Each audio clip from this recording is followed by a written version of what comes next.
Dans la résidence pour personnes âgées Siafu du district Yangpu, les seniors s'adonnent le matin à leurs activités favorites. Certains se rassemblent pour chanter, jouer du piano, certains pratiquent la calligraphie, et pour d'autres, c'est l'heure des soins médicaux.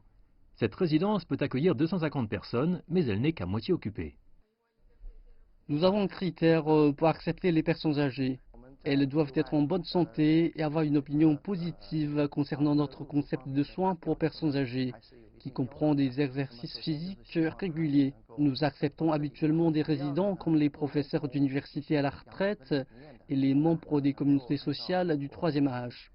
En fait, certains résidents sont encore actifs dans la communauté. Je travaille toujours. J'enseigne à l'université Futin.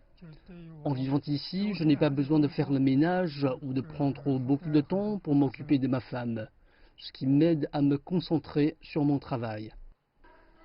Cette résidence privée du troisième âge propose une variété d'activités culturelles et de loisirs, en plus du logement et de la restauration. Mais c'est rarement bon marché. Les résidents procèdent à un dépôt de 500 000 yuans avant d'emménager, puis 15 000 yuans par mois.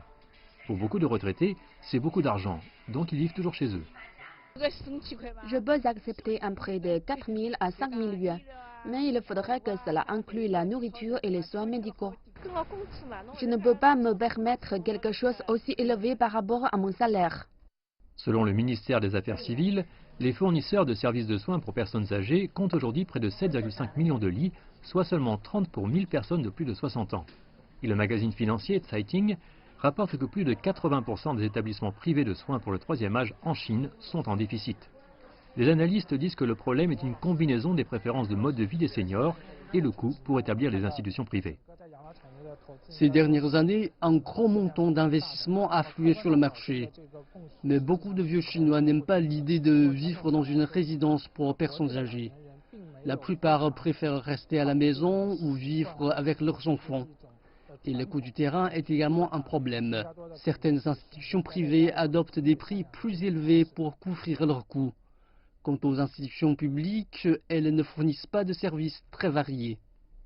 Yang déclare que le gouvernement devrait proposer des mesures préférentielles pour abaisser les coûts des résidences privées, tout en diversifiant les services des institutions publiques pour créer des communautés plus attractives aux yeux des personnes âgées.